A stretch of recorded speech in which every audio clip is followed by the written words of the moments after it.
Hello dear student, কেমন আছো? I hope প্রত্যেকে শুধু ভালো না, ভীষণ ভালো আছো।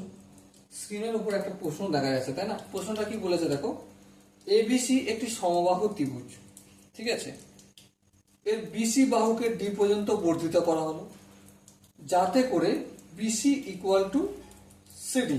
বেশ, তাহলে বি এর ডি এর মান option A 90 degree, option B হচ্ছে 85 ডিগ্রি, অপশন সি আছে 95 ডিগ্রি এবং অপশন ডি কোনোটাই নয়। চলো আমি একটা কাজ করি, অঙ্কন করতে শুরু করে দিই।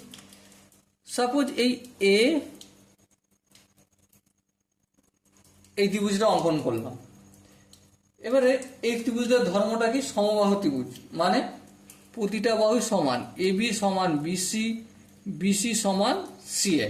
ওকে, এবার কি বলেছে তার কোশ্চেনে, বিসি বাহুকে মানে এই বিসি বাহুকে ডি পর্যন্ত বর্ধিত করা হলো। এই ডি পর্যন্ত বর্ধিত করলাম, এখান পর্যন্ত, এখানটা ডি। এবারে শর্ত কি? বিসি ইকুয়াল টু সিডি বলেছে। বেশ, কোনো অসুবিধা নেই। এডিকে যুক্ত করব, হ্যাঁ এডিকে আমি যুক্ত করব। বি এ, আচ্ছা এডিকে আমি এই যুক্ত করলাম।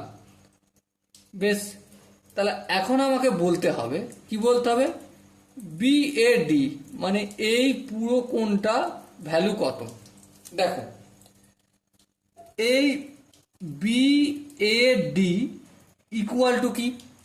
ইকুয়াল টু হচ্ছে প্রথমে এই কোণটা বিএসি, হ্যাঁ, প্লাস এই কোণটা, এই কোণটার মানে কি? CAD, angle CAD. Okay, I hope প্রত্যেকে এই জিনিসটা বোঝা গেছে। এবার দেখো, এবার গল্পটা কি?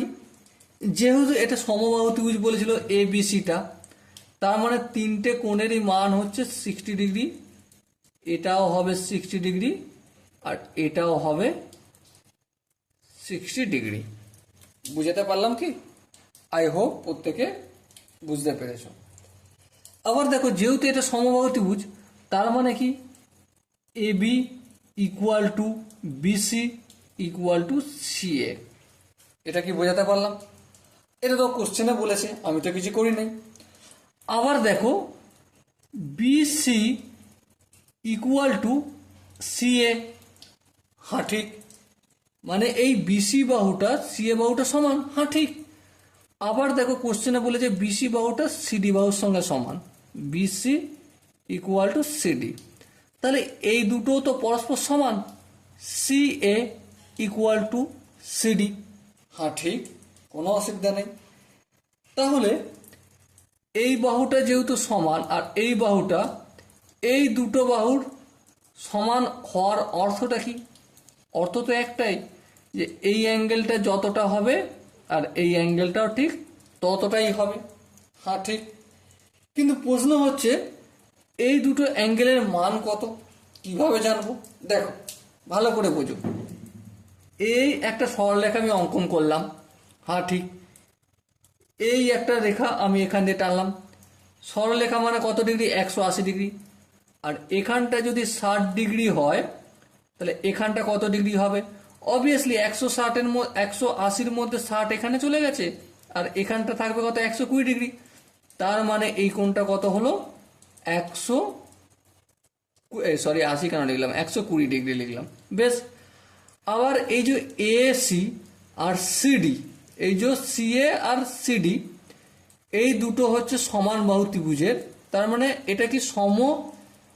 দ্বিবাহু ত্রিভুজ। সমদ্বিবাহু ত্রিভুজের মানে কি? এই কোণটার এই কোণটা কি হবে? ইকুয়াল হবে। এবারে দেখো, তাহলে এখানটা theta plus theta equal to কত? 180। ত্রিভুজের তিনটে কোণের সমষ্টি কত? 180 ডিগ্রি। তাহলে এই দুটো কোণ বের করতে গেলে 180 থেকে এই কোণটা বিয়োগ করলে পেয়ে যাব, হ্যাঁ ঠিক। তাহলে এই কোণটা কত? 120 ডিগ্রি। তাহলে 180 থেকে 120 ডিগ্রি বিয়োগ করলাম, তাহলে দুটো থিটা মানে 2 থিটা ইকুয়াল টু 60 ডিগ্রি, হ্যাঁ ঠিক। তাহলে থিটা ইকুয়াল টু কত? 30 ডিগ্রি, হ্যাঁ ঠিক। তার মানে এই থিটাটা কত পেলাম? 30 ডিগ্রি। তাহলে দেখো কোশ্চেনের মধ্যে এই বিএসি এটা কত আগেই বের করেছিলাম 60 ডিগ্রি, প্লাস সিএডি এই কোণটা থিটা ধরেছিলাম, কত পেলাম আমি 30 ডিগ্রি, এই 30 ডিগ্রি লিখলাম। সো আনসার কত আসলো 90 ডিগ্রি আসলো। ওকে, সো এখানে যে চারটে অপশন ছিল তার মধ্যে কোন অপশনটা ঠিক? Option A is the right option. So my dear Watson, I hope এই প্রশ্নটা প্রত্যেকের খুব সহজেই বোঝা গেছে।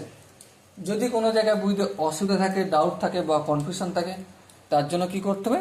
কমেন্ট সেকশনে জানাতে হবে। ওকে, সো ডিয়ার স্টুডেন্ট, দেখা হচ্ছে পরবর্তী সেশনে। ততক্ষণ পর্যন্ত ভালো থেকো, সুস্থ থেকো এবং জয় হিন্দ।